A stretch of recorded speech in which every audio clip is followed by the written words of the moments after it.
there's a new guy fresh to Kansas City. So signed him to a 1-year deal worth $1.29 million.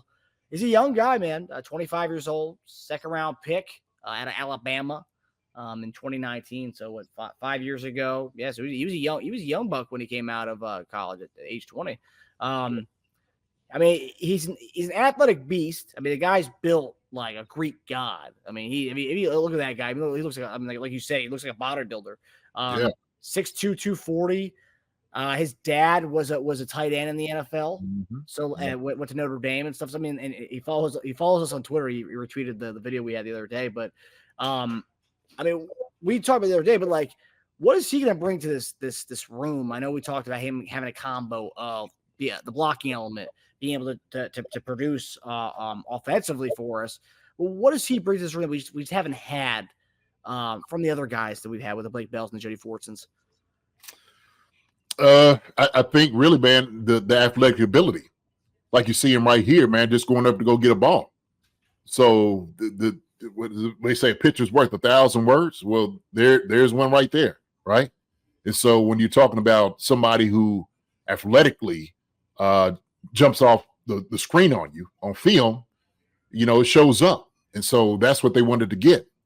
Not saying that Noah Gray can't do those things and give those things to you, but Irv Smith, the reason he was a first-round tight end is because of his athletic ability, what he did when he was down there at Alabama.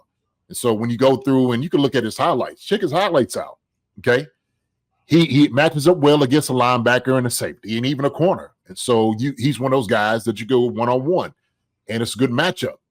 He can body him up. He can absolutely just muscle him down and catch the football. And he does a good job catching his hands. He got strong hands. You can see it when he snatches the ball and he squeezes it. So that's what you want to be able to see. He's not a body catcher by no means. And so it's really it's really great to see a tight end who doesn't mind putting his hands out there to catch the football, right? Instead of coming into his body. And so Irv Smith Jr., he has that about him. And so any team would love to have it. And I think some of our questions are, well, how come he didn't strive up there in Minnesota and then, of course, in Cincinnati, right? The thing, he's had a couple of injuries. And look, and I understand this. For somebody who came out, who, I'm going to toot my own horn real quick and pat my own back, who had athletic ability out the wazoo, okay? I ran a 4.49, 40-inch vertical, bench press 225 30 times. My athletic ability was my calling card. And so it was almost like all the coaches, even like when I was regulated here as more of the blocking tight end in Kansas City, all the other coaches would tell you, man, look, JD, hey, I'm telling you, bad boy. When I'm athletically, shoot, JD could do it all. And I could. Didn't matter who I had on me. I'd burn you. And it was the thing about it. So 2 knee injuries, 2 knee surgeries could derail you from what you thought you was going to be. Okay. And so I just let the kid from California catch all the footballs. He turned up to be a pretty good guy. So no, but the thing is, it was a great compliment between us two, right? And so I didn't have to stretch the field like I was in Philadelphia. Tony was able to do it. Irv can do those things. Irv can stretch the field. And so we have a guy like Travis Kelce to stretch the field, get open anytime he want to.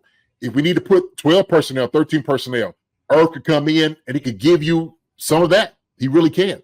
And so I'm seeing it. He makes diving catches. He can do things, man, get up there. He can climb the ladder, go get it.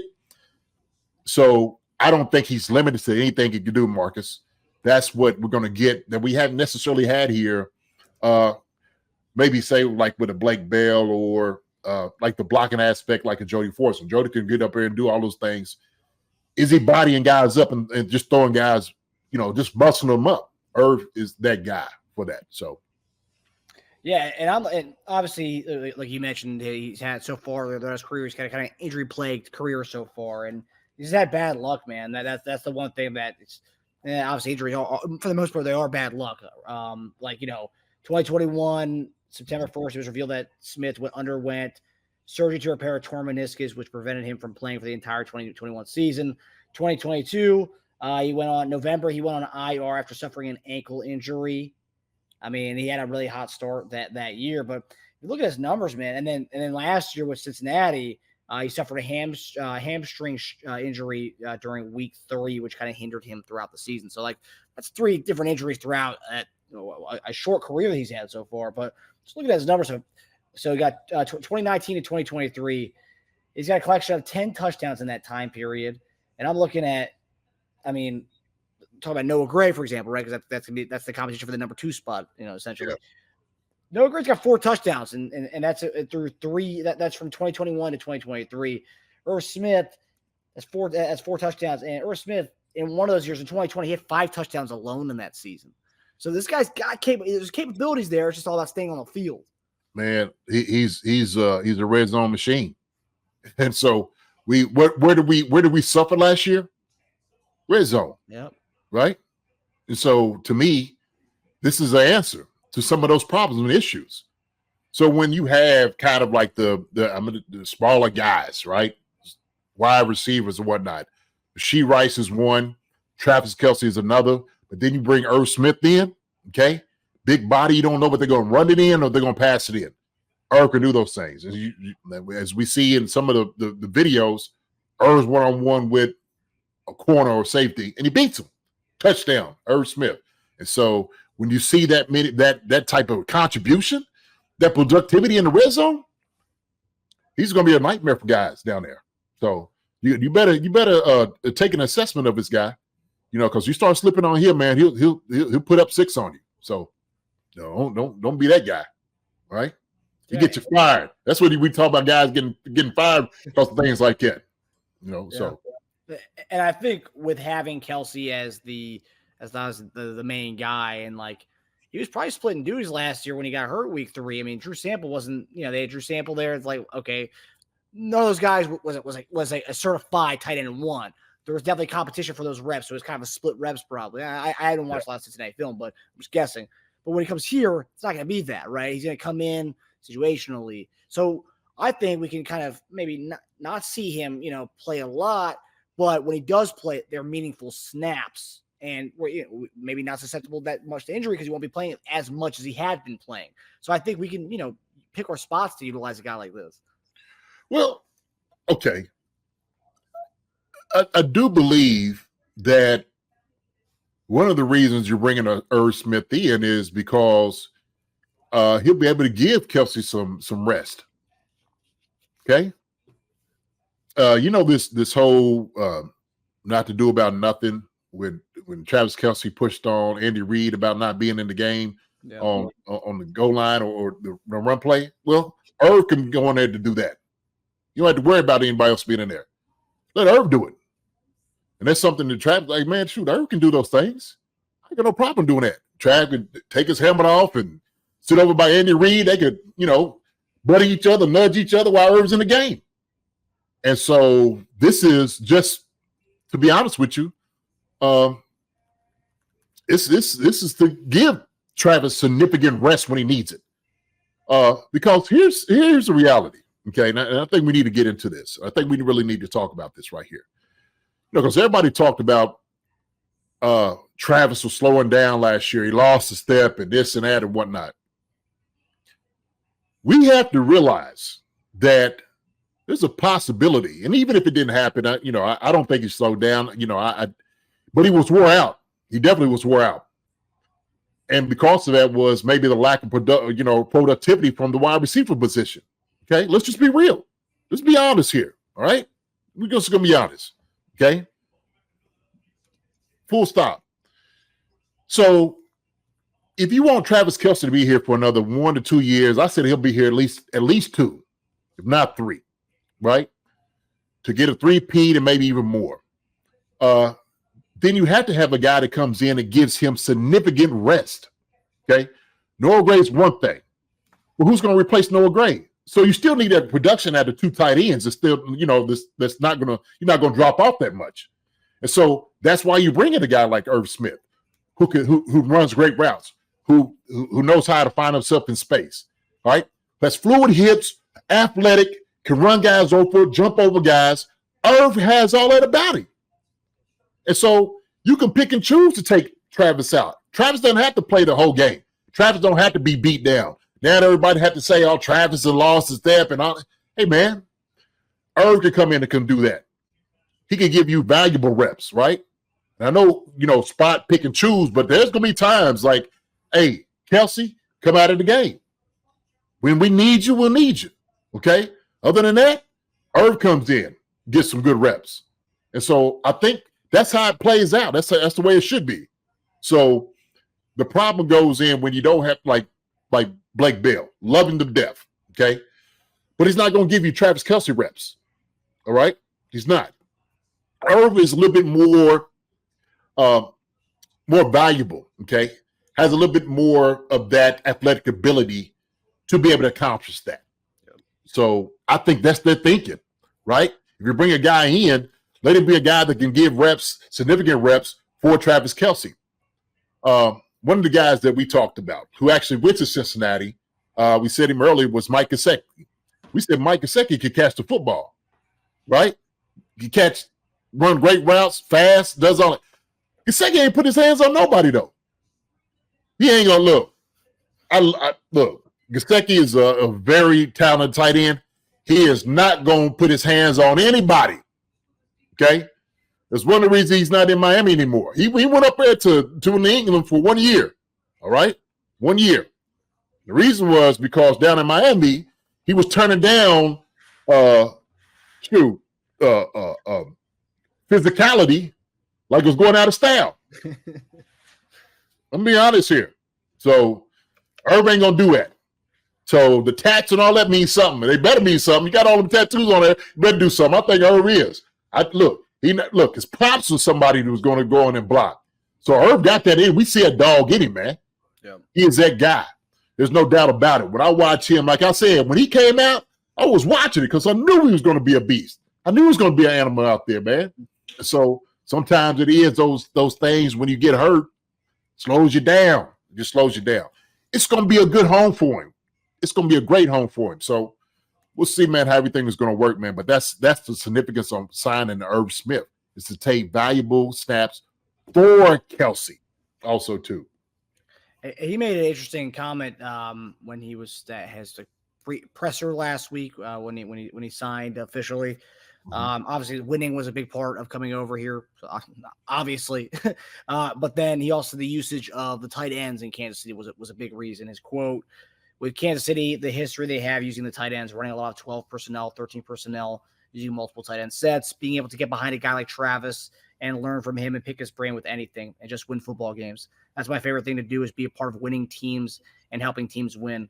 Whatever I've got to do to help this team win games and succeed, I'm going to do my part. So I thought that was the winning aspect's great, but then also, noticing the usage of the tight end groups in that team. It's like, man, I want to be part of that. So you're going to get the football. Mm-hmm. Hey, look, if I know that your tight ends is going somewhere that you're going to get the football thrown to you, hey, welcome to Kansas City, right? Welcome to Kansas City. So, yeah, there's no doubt about it, man. He knew what he was doing. This is a good signing for him, and this is a great relationship between him and the Chiefs. So Wendy says Chris Jones looked a little tired last season also. He's in great shape, but he needs more cardio. So we talked about this also, Marcus. Chris is in great shape. He don't necessarily need more cardio. He needs a break for when he goes out, somebody's able to come in and not lag on what's going on, right? You don't need no drop off. So when we seen the championship game, Big Red like, hey man, we need you, Chris, right? Chris like, man, just give me a minute, just give me one, right? And so guys can get worn down if other people may not be, producing like they should, okay? Or Chris is as dominant as he is. And so he's taking on double teams. That's why I would say, man, if he's taking two guys on, okay, throwing them guys around, everybody else around him need to eat. Okay, everybody else around him need to get pressure. And so I've said this, we talked about getting a compliment to Chris Jones on the inside. And we brought some guys back, no doubt about it, right? We got some guys here that is going to be able to show up. I still think we need to address that defensive tackle in the draft, okay? Somebody who's going to be stellar, somebody who's just when I'm talking about jumps off the screen at you, I think that's what we still need. We need a superhero on another defensive tackle, right? That joins in the room, that just makes that room that much better. That much better. Okay. So it's all about, especially with the man who plays a little bit of DT and DN, and he's not going to be there for who knows how long. I mean, you definitely need something there. You definitely need something there. You definitely need something there. So, yeah. A question from Kathy. Yeah, JD, how they are and are on short off seasons? That's right. Yeah. Rest recuperating. Yeah. How they rest and recoup on short off season. Yeah. They, the thing is when you're doing it, trying to recuperate as much as possible. When you're doing it and you try to take it in, it's very important. Okay. That guys are doing what they need to do to get themselves up. Like, playing at a high level, man, costs a lot. But guys can do it. But when you are being worn down, okay, because more is asked of you, right? And sometimes, these guys, they don't mind giving it. They don't mind giving it at all. They can slow you down. They can take some things out of it. So these are things we have to address. We have to address, that, Travis Kelce is another year older. Okay. Travis Kelce may be looking for retirement in the next couple of years, 2 or 3 years. And so we want to keep him like that. We want to keep him rested. We want to keep him, upbeat. We want to keep him healthy. And so when he came in, his knee issue, very first of the season, these things happen. Let's take those off of him. Let's take those hits off of him.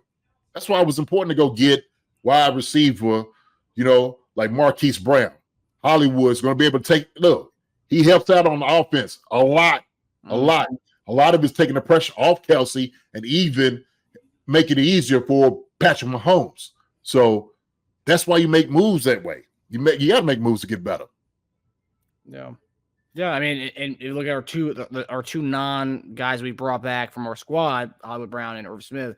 No coincidence, they're weapons for the offense. So trying to make things easier for Pat, as well as taking some not letting Kelce have to carry the whole load offensively too. So yeah, I like where our head's at so far this offseason.